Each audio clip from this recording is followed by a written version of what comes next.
Existe um estilo de jogo que volta e meia eu sempre me pego jogando, que eu não encontro um estilo certo ou um gênero pra definir ele, mas eu sei uma coisa que todos eles têm em comum e é o que me traz pra eles. Tem muita adrenalina envolvida neles. Eu acho que a adrenalina em videogame é uma coisa que todo jogo tem meio que a capacidade de te fazer sentir. Desde aquele mini ataque cardíaco quando você tá sendo perseguido pelo seu monstro de terror, ou quando você tá naquele momento decisivo da sua partida de jogo competitivo e seu coração começa a correr mais do que se você tivesse tomado 10 litros de cafeína em 3 segundos. Mas esses jogos, por mais que eles conseguem criar esses momentos e situações que dão muito adrenalina, eles são isso, momentos craftados exatamente pra te fazer passar um sentimento específico que eles queriam. São realmente poucos jogos que eu já vi até hoje que tem esse sentimento de adrenalina tão atrelado nele, que faz parte de um pedaço gigantesco do que é jogar esses jogos. Jogando algo como CS, por exemplo, dá muita adrenalina você tá numa situação em uma partida onde você tá sozinho contra o time inimigo e você consegue eliminar todos eles, fazendo seus companheiros de equipe vibrar o seu nome quando isso acontece.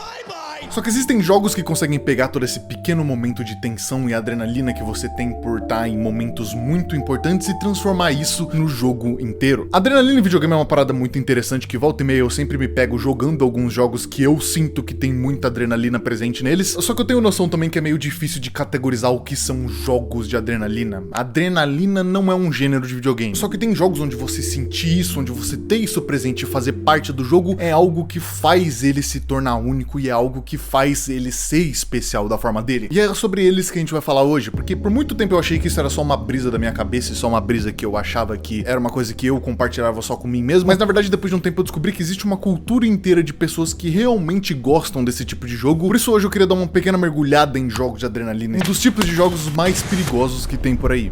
Se você for uma pessoa que se vicia fácil.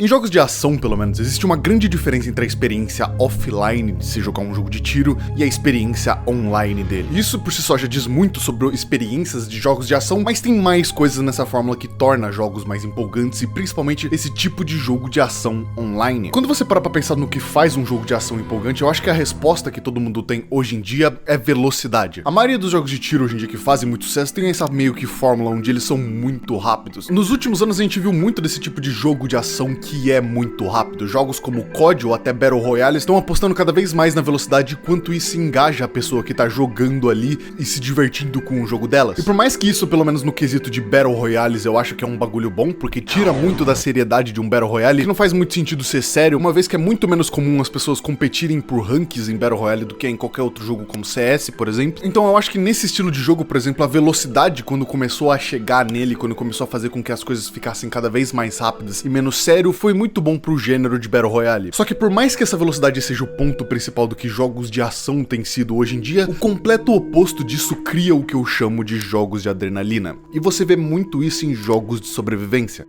Eu acho jogos de sobrevivência um gênero genial, assim, eu acho que é um dos melhores gêneros de jogos que já foram criados nos últimos tempos. Mesmo que todo jogo novo de sobrevivência que lança é sempre uma bosta cagada que nunca vai ser completa. Justamente porque jogos de sobrevivência, na maioria jogos de sobrevivência onde tem ação envolvido, tentam explorar uma área muito diferente de que a gente tá acostumado com videogame. Porque diferente, por exemplo, do seu jogo de tiro comum, onde se você toma um tiro na cabeça, você morre, 5 segundos depois você tá de volta na batalha, em jogos de sobrevivência você tem coisas a perder. E é nisso que eles brilham tanto no conceito adrenalina. Quando você olha de fora alguns jogos de sobrevivência, você sempre consegue quebrar ele em um ciclo muito básico. Você nasce, você pega recurso, você constrói sua casinha, evolui e repete esse processo pra sempre, até você enjoar. E esse processo já é muito divertido, por mais que ele seja repetitivo. Porque às vezes você joga jogos como Minecraft, por exemplo, e você pegar recurso pra construir coisa é basicamente o looping de gameplay dele inteiro, e mesmo assim, esse jogo é muito jogado e todo mundo gosta dele, porque isso é divertido. Só que em alguns casos específicos, esse ciclo de jogos de sobrevivência, de catar recursos, é quebrado por um fator a mais que também cria muita adrenalina nesses jogos. O outro jogador. Ter uma pessoa jogando simultaneamente com você é uma parada muito divertida. E melhor ainda se ela for teu inimigo. DayZ foi um dos pioneiros nessa ideia de fazer você temer o outro jogador. Como DayZ é um jogo sobre apocalipse zumbi, toda a ideia de civilização e de amizade dentro dessa civilização meio que foi pro caralho. É cada um por si aqui dentro. Então o maior inimigo que você encontra enquanto você joga DayZ não são os zumbizinhos recursos largados por aí, nem a escassez de recursos que vai te fazer passar fome, sede, doença, e sim o outro jogador. O maior inimigo de DayZ é a possibilidade de você não estar sozinho no lugar que você tá, de ter outra pessoa se esgueirando por aí, e pior ainda, outra pessoa que sabe que você tá ali e tá só te esperando pra pegar desprevenido. Porque uma regra não falada nesse tipo de jogo, onde o centro dele é muito PVP entre jogadores, é que você não forma amigos aqui dentro, você atira antes de perguntar. Quase absolutamente ninguém nesse lugar vai ser amigável com você, então se você viu outra pessoa andando e essa pessoa é um player de verdade, 99% das vezes, se ela te ver primeiro, ela vai tentar te matar pra pegar tudo que você tem.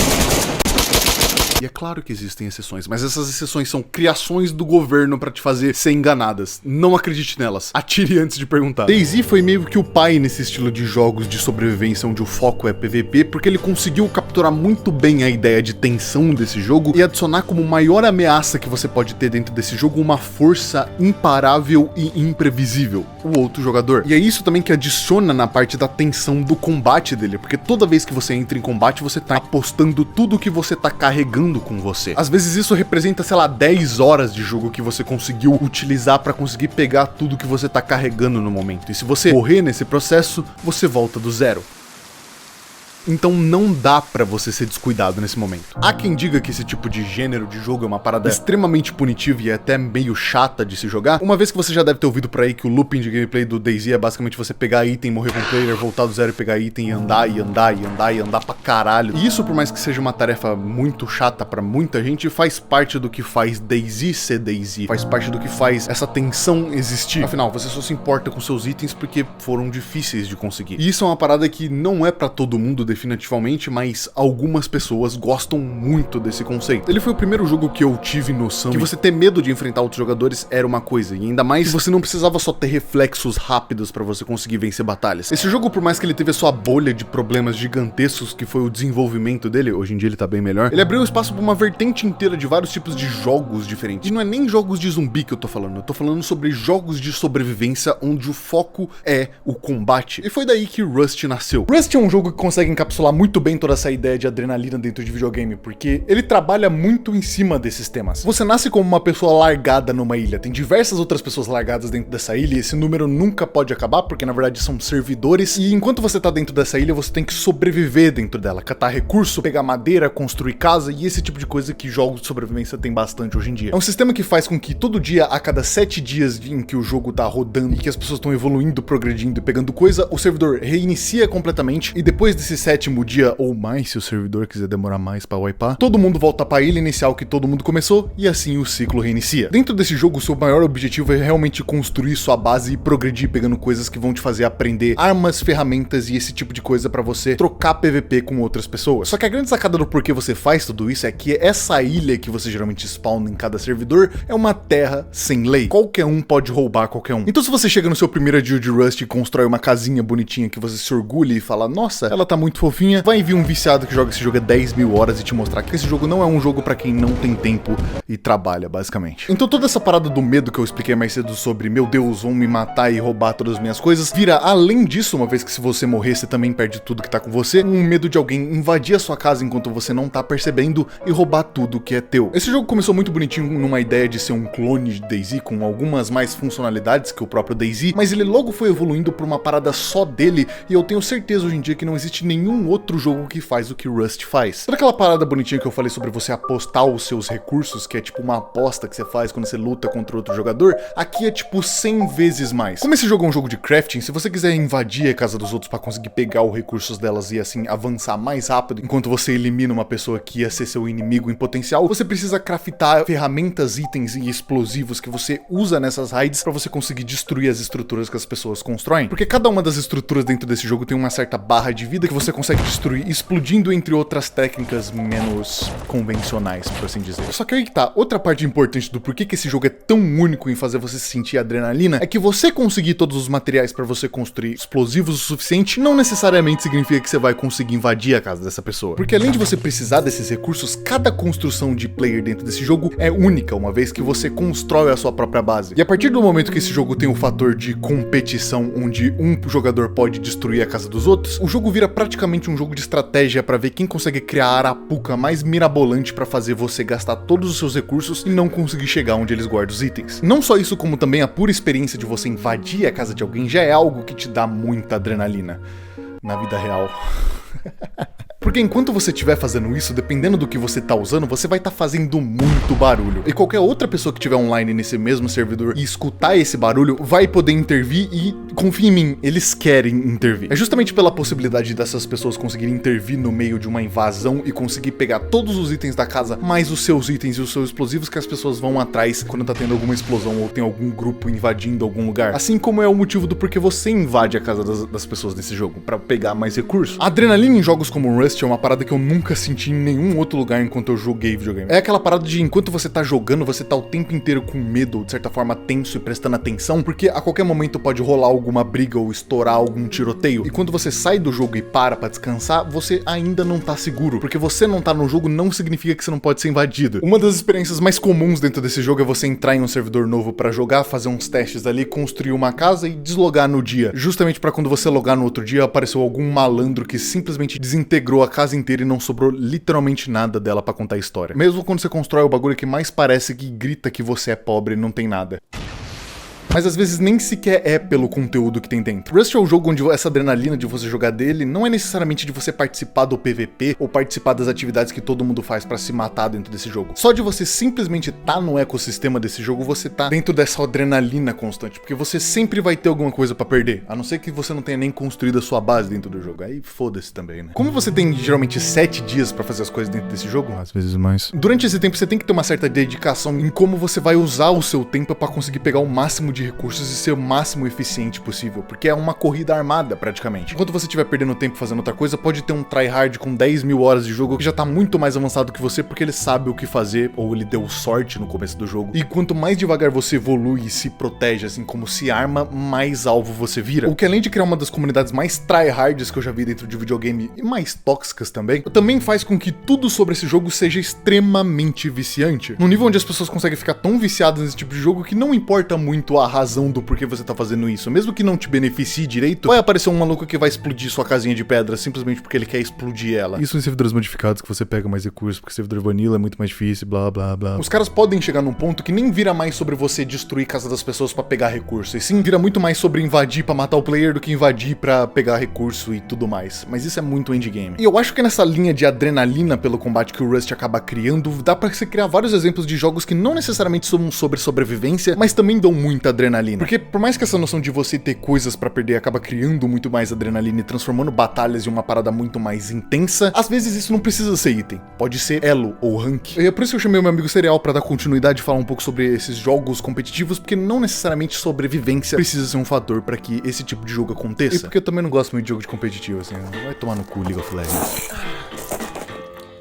Opa, vermelhinhos, sou eu, o cara do iceberg da Twitch brasileira. Já que meu amigo Juan é um mero casual, hoje eu tô aqui pra tentar passar pra vocês a adrenalina de competir em joguinhos online. Sabe, toda pobre alma que já se viu presa no eterno grind de algum jogo, buscando algum elo, sabe muito bem o que esses pontinhos virtuais fazem com a mente do palhaço. Afinal, quando você perde uma ranked, não são só seus pontinhos que vão pro caralho, porque o seu tempo também vai. O tempo que você dedica pra melhorar sua mira, movimentação, noção de jogo, ou o dinheiro que você investiu no seu setup pra conseguir mais FPS. Tudo pra ter aquela sensação de poder. Quando você faz um clutch no Rainbow Six, rasga um squad no Warzone, sola alguém com o parkour do Apex, faz um prédio no Fortnite pra matar um cara com um tiro de 12. O ponto é que todos esses momentos fazem com que você se sinta muito melhor do que os outros jogadores podres que você acabou de humilhar. E é aí que mora o problema. O seu elo ou rank é um mero símbolo da sua habilidade. Mas o que te faz sentir bem de verdade é vencer constantemente. É se sentir melhor tanto pelas suas habilidades que vêm com horas e horas de jogo, ou pelo manguito que você comprou pro seu braço deslizar melhor no mousepad. E isso é muito tryhard. Porém, essa busca constante por vitórias é um processo que envolve muita adrenalina. Afinal, as partidas podem ser intensas. E é claro que você libera muita dopamina quando consegue vencer. Por isso é viciante demais. Viciante num nível em que se torna um problema para jogadores casuais se divertirem em jogos online. Tem tantos gamers nessa incessante busca por performance, e por mais que nenhum dos lados esteja errado, um meio que atrapalha o outro. No momento em que um jogo online precisa se manter balanceado para agradar os jogadores jogadores competitivos e ao mesmo tempo ser divertido por jogadores casuais, a.k.a. pais de família que compram skin, isso se torna uma faca de dois gumes. Afinal, nem todo jogo é tão grande quanto Fortnite que pode se dar o luxo de separar a player base casual da competitiva. Afinal, tem um modo sem construção pra quem é casual poder se divertir também, e tem um modo ranked com construção onde a galera mais nerd joga. Ah, e quem é casual e quer jogar com construção? E eu tenho exemplos disso. O próprio Call of Duty, que é um titã da indústria, enfrenta esse problema. Enquanto a player base mais tryhard quer jogar só o ápice do requerimento de performance, por isso mapas como Shipment acabam destruindo as filas por partidas de COD. Afinal, a maioria das pessoas só vai jogar neles o dia inteiro porque dá muita adrenalina. Shipment é um mapa minúsculo, a personificação do caos instaurado. Toda hora tem inimigos deslizando atrás de você, granadas voando na sua cara. É sério? E é por isso que as pessoas viciam nesse mapa, deixando todos os outros de lado, principalmente aqueles mais amigáveis pra quem não joga com a cara cravada no monitor. Então esse conflito de pessoas viciadas em adrenalina com aquelas que tocam grama é algo real em jogos online, não só em COD. O próprio Overwatch já enfrentou problemas tentando balancear o jogo pra agradar a fanbase competitiva. E isso foi com o tempo espantando a galera casual. Como por exemplo o que aconteceu com os heróis Mercy e Hanzo. A Mercy podia reviver o time inteiro nas partidas. Era muito roubado? Sim, mas era muito da hora. E trazer um dinamismo do caralho nas partidas. E trocaram isso pra ela só voa agora, é isso. E o Hanzo tinha uma flecha que quicava nas paredes e se abria em várias flechinhas, o que era muito forte nas mãos de quem sabia usar. Então a Blizzard trocou isso por uma metralhadora de flechas, que é muito genérica e você vê em qualquer jogo com arco. E eu, como jogador competitivo, fui beneficiado pelo balanceamento do Overwatch. Mas eu confesso que dá saudade de jogar com um boneco por pura diversão e não porque ele tá no meta. E todas essas mudanças dificultam cada vez mais quem parou de jogar o jogo antigamente a voltar a jogar ele agora. Seja porque tem mais de 20 bonecos novos agora pra você aprender as habilidades, cooldowns, ults, combos, e os heróis que você já conhecia também tão diferentes. Todo mundo sabe que isso é uma coisa que não afeta só Overwatch. Todo hero shooter tem esse problema. Valorant, Apex Legends ou Rainbow Six Siege. Sabe, entre todos os jogos online que a Ubisoft tentou emplacar com o passar dos anos, Siege foi de longe o que mais teve destaque. Seja por esse jogo ser realmente único, ele é um acerto, literalmente não tem nada como Siege por aí, tanto no quesito de gameplay quanto de variedade de abordagens e destruição de mapas verticalizados, ou pelo competitivo desse jogo ter dado tão certo, criando e mantendo uma comunidade muito engajada, apesar de pequena quando comparada com os concorrentes. A galera que é apaixonada por Siege tá muito amaldiçoada pra sempre, porque não existe nada como esse jogo por aí. E quando o assunto são jogos de adrenalina, Siege é o exemplo perfeito. Todas as armas desse jogo matam com um único tiro na cabeça. Um headshot de pistola, SMG ou Assault é o suficiente pra você ganhar uma trocação. E é por isso que rolam muitos momentos de tensão, porque ao mesmo tempo que você pode ganhar o jogo ficando sozinho contra 4 ou 5 inimigos, você pode literalmente morrer no spawn, porque um nerd te acertou um tiro a 360 Hz. E é por isso que eu gosto de falar que Rainbow Six Siege é o jogo que você se sente trocando tiros contra fantasmas. Afinal, graças à mecânica de strafe, onde os bonecos ficam tipo...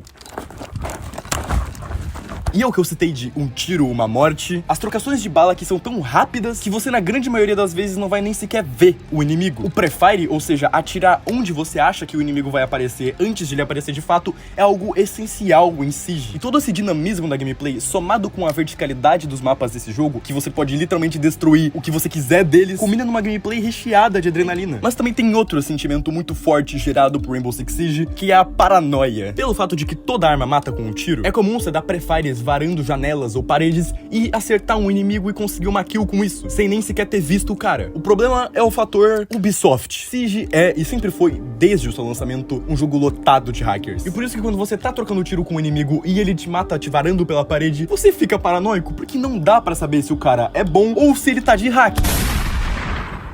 Quando você começa a mergulhar nesses jogos que eu venho falando aqui, cada vez mais dá pra você perceber o quanto que você sentia adrenalina enquanto você joga esses jogos. É um fator bem grande do porquê é tão cativante e legal você jogar esses jogos quando você começa a pegar a ideia do bagulho e começa a entender eles melhor. Como você deve ter percebido, durante esse vídeo eu passei um pouco de dificuldade pra tentar explicar qual é a minha brisa com esse tipo de jogo, porque não é tão fácil de você se definir esse tipo de jogo. Ele não é algo que é tão simples quanto você apontar e falar que, ó, é isso daqui. Eu ia pra você falar que esse tempo inteiro eu tive falando de jogos competitivos, competitivos no geral, o que é um bom ponto, uma vez que competitividade nesses jogos claramente ajuda a aumentar o quanto de adrenalina eles podem te dar, mas eu genuinamente acho interessante conforme o passar do tempo foram criando-se cada vez mais e mais vertente para esse lado de adrenalina em jogos de ação principalmente, o que consequentemente transforma eles em jogos que você precisa cada vez mais dar a sua vida para que você consiga jogar eles bem, e isso é muito viciante, não do jeito bom. Uma tendência que eu tive enquanto eu tive falando sobre esses jogos de adrenalina que eu coloquei dessa forma, é que eu sempre tive falando sobre jogos que dá pra você ser considerado como trabalho 2. Porque eles são jogos online que simplesmente quando você começa a jogar eles te puxam pra um vórtice infinito de conteúdo conforme você vai aprendendo cada vez mais e mais coisas sobre esse jogo. E Tarkov é um bom exemplo disso. Se você conhece um pouquinho sobre jogos de tiro, você já deve ter ouvido falar de Escape from Tarkov. Ele é, colocando de uma forma muito simples assim, se você pegasse COD e transformasse ele num jogo extremamente ultra complicado, até onde ele não precisa ser. E se você tirasse o mata-mata do jogo também? Esse jogo ficou popular uns anos atrás quando ele lançou, e até hoje ele é basicamente por ser esse FPS ultra mega realista, onde toda a forma como você se mexe basicamente tem uma certa física aplicada e você precisa pensar sobre todos esses fatores se você quiser jogar o jogo bem. Ele é um jogo que faz você repensar um pouco sobre como FPS funcionam no geral. Porque quando você geralmente joga jogos de FPS, você não tá muito preocupado como, por exemplo, a respiração do seu personagem, ou se o capacete dele tá criando um efeito na visão dele, seja de fazer ela balançar mais ou bloquear esse efeito, ou fome mesmo. Só que no Tarkov isso importa muito. A grande graça desse jogo é justamente ele ser super ultra mega complicado por ele ser realista. Você quer recarregar a sua arma, você vai precisar dessa exata bala necessária para carregar esse exato cartucho que cabe exatamente na sua arma, e em algumas outras variações. Existe uma lista inteira com 6 tipos de munição diferente para cada cartucho diferente que vai em cada arma diferente. Eu acho que você entendeu. A graça de Tarkov é justamente ser extremamente complicado, e é ser extremamente complicado que faz ele ser interessante. Tarkov se encaixa num gênero chamado Extraction Shooter, que é basicamente um gênero onde você joga por partidas, e em cada uma dessas partidas você é colocado em um mapa diferente que você escolhe, cada um leva o equipamento que tem guardado pra dentro das batalhas, e lá dentro desses mapas você encontra uma variedade gigante de itens, assim como tem missões pra fazer e muita coisa pra você pegar dentro desses mapas. O ponto principal desse jogo é você entrar nesses mapas, fazer o que você tem pra fazer nesses mapas, que pode ser desde você completar quests até você se entupir de item e sair de lá milionário, e fugir dali nos pontos de extração específico antes que o tempo acabe ou você seja morto por um meliante mal intencionado. Se caso qualquer uma dessas opções acontecer e você morrer ou não conseguir extrair a tempo, você perde tudo que você trouxe pra batalha, incluindo o que você pegou. E sim, é nisso que volta toda a questão da adrenalina. Quando eu decidi que eu queria jogar Tarkov porque eu tava genuinamente interessado e eu sabia que era um jogo que eu ia conseguir gostar, eu sabia que eu ia ter que fazer uma masterclass pra poder entender esse jogo, porque ele é um jogo que você precisa estudar pra entender. Só que o que eu não sabia era que Tarkov é um RPG completo disfarçado de jogo de tiro. Pra cada coisa que você faz dentro desse jogo, você tem uma habilidade que você pode upar e consecutivamente ficar melhor em fazer essa coisa. Coisas como estamina, ou precisão e fôlego da sua arma, o seu metabolismo, porque você precisa comer e beber nesse jogo de tiro, a forma e a velocidade com que você carrega munições no seu cartucho, tudo isso são habilidades dentro do jogo que tem todos os seus níveis, e você pode ir upando esses níveis até você chegar em níveis maiores ou em níveis máximos, onde você pode fazer essas coisas às vezes 10 vezes mais rápido do que o normal. O jogo tem todo um sistema de quests e um sistema de mercado, e tem até uma economia inteira nesse jogo que é baseada em itens que você consegue pegar nessas raids, que é os mapas que a gente vai. Cada itemzinho dos dentre as listas de milhares, é sério, tem muito item dentro desse jogo, tem uma utilidade específica pra ele que pode não valer pra você, mas vale pra outra pessoa, e é por isso que você vende. As armas dentro desse jogo são quase como se fosse uma quimera de você aprender todas as funcionalidades dela e cada modificaçãozinha e no que ela aplica na arma. Além de que as combinações dentro desse jogo são praticamente infinitas. Você pode montar uma aberração da natureza com 3 lunetas, 5 flashlight e 100 tiro no tambor. É você que monta o que melhor funciona pra você dentro desse jogo. É quase como se essas armas fossem builds que você constrói e leva pras partidas que melhor funcionam, e que todo mundo acaba só copiando as builds do pro player pra ficar replicando, porque eles sabem mais do jogo do que os próprios desenvolvedores dele. Brinquei.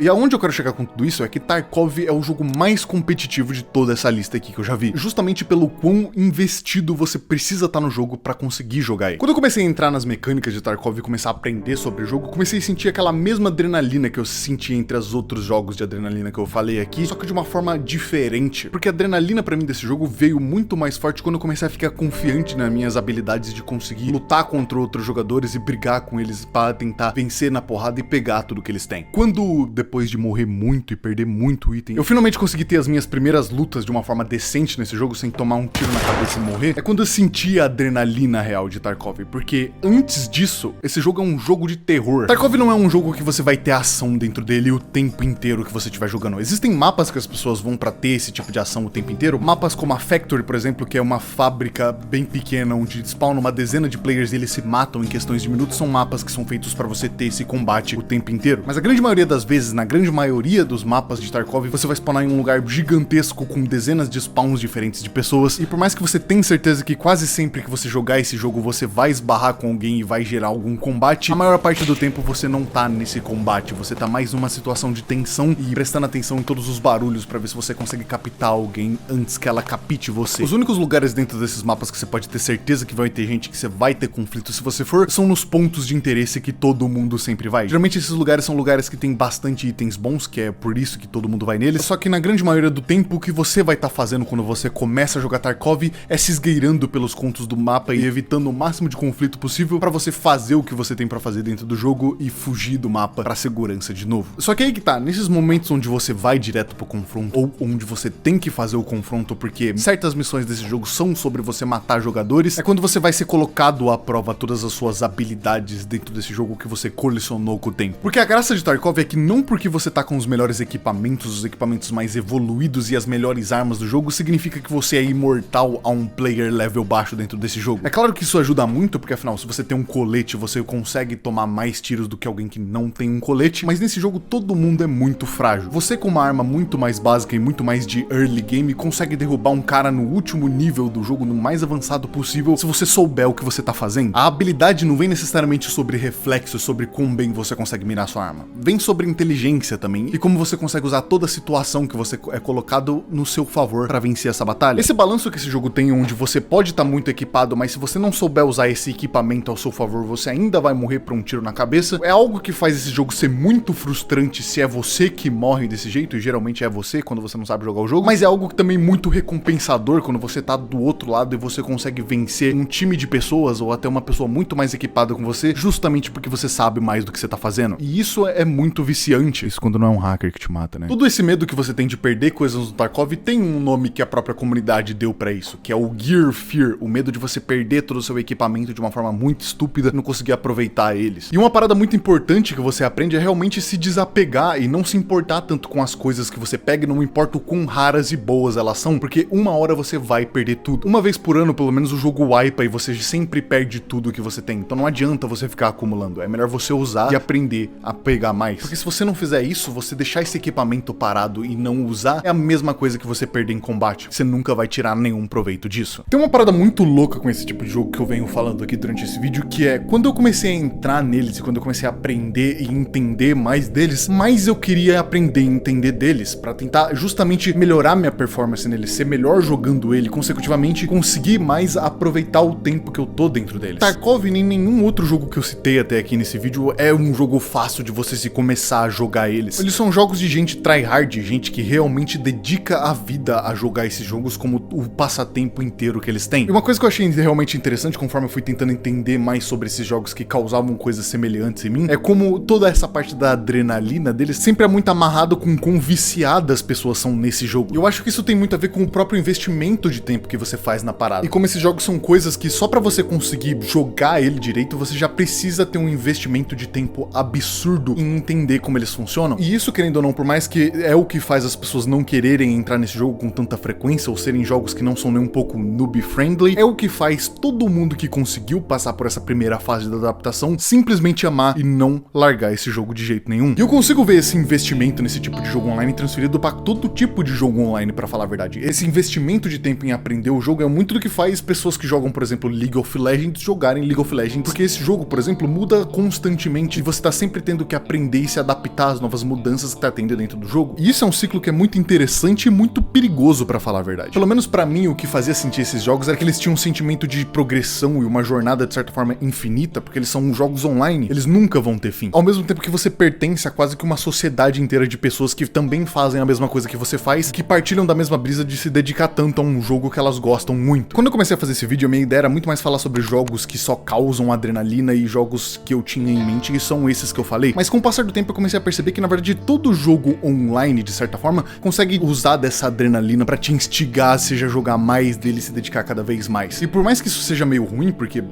isso pode acabar viciando as pessoas, eu sinto que isso é muito de onde vem toda a diversão desses jogos, de você sentir muita adrenalina mesmo você estando sentado confortável na sua cadeira jogando videogame. E é um bagulho meio estranho, porque nunca é bom você se deixar viciar em esse tipo de jogo, só que pra você conseguir jogar de uma forma decentemente, você precisa ser um nível viciado naquilo, saca? Então que você fica meio que num balanço entre você dedicar muito tempo pra conseguir isso, ou só jogar pra se divertir, o que é bom também, vai. Eu não quero chegar aqui também e dar lição de moral, meio que você faz o que você quiser da sua vida, todo mundo sabe que jogo online é um bagulho que vicia, isso não é novidade pra ninguém, mas eu, como uma pessoa que tive em contato com isso praticamente a minha adolescência e minha vida inteira, e muito dos meus problemas de estresse e raiva vem do League of Legends, eu acho interessante de falar como esses jogos são interessantes e cativantes, mas perigosos ao mesmo tempo. Às vezes você fica tão imerso nas mecânicas e em ganhar, competir nesse tipo de jogo, que você acaba se perdendo um pouco do motivo do porquê você joga jogos a princípio, que talvez seja escapismo e você se divertir. Não é à toa que a maioria da rapaziada que joga jogo online odeia a porra dos jogos que eles fazem, e eles xingam esse jogo mesmo nunca parando de jogar. Porque depois de um ponto essa parada vira mais uma tortura que você não consegue parar do que realmente diversão. E eu acho que quando chega nesse ponto é quando você deveria se tocar um pouco sobre o que você tá fazendo e reavaliar se vale realmente a pena você continuar jogando isso. Eu não quero demonizar também e dizer que não tem nada de bom que você possa jogar sobre eles. Eu, como uma pessoa que volta e meia sempre joga esses jogos, menos League of Legends, eu entendo o apelo desse tipo de jogo e por que muita gente acaba gostando mais deles do que qualquer outro tipo de jogo. Afinal, eles são um gênero válido de videogame como qualquer outro. E a cultura em volta desse tipo de jogo online sempre me intrigou bastante. Volta e meia eu sempre volto pra olhar alguns deles. Dessa vez eu olhando meio de fora, porque esse jogo hoje em dia é muito fora da minha realidade pra eu simplesmente vir aqui e dedicar muito do meu tempo a um deles. Porque é essa parte do charme desse tipo de jogo. O quão impossível às vezes é de você jogar eles. No mais é isso, eu espero que você tenha gostado. Se você gostou, não esquece de deixar seu like e se inscrever nesse canal aqui pra me ajudar com o engajamento do YouTube. Todas essas firulas do YouTube que vocês sabem que me ajuda bastante, que eu sempre falo pra vocês fazer, porque é realmente importante, é o que me ajuda a continuar aqui na plataforma. Muito obrigado pelos 300 mil inscritos que a gente finalmente chegou aqui no canal. Muito obrigado aos membros que apoiam financeiramente esse canal e me dão uns trocadinhos por mês pra eu conseguir continuar mantendo minhas produções aqui. Não esquece de ativar o sininho pro YouTube te notificar quando eu posto vídeo novo, já que não é tão frequente assim, eu não vou ficar lotando a sua timeline de coisa, beleza? E é isso, me segue em todas as redes sociais, Why Not Ruim em todas elas, e eu acho que eu te vejo outro dia. Tchau.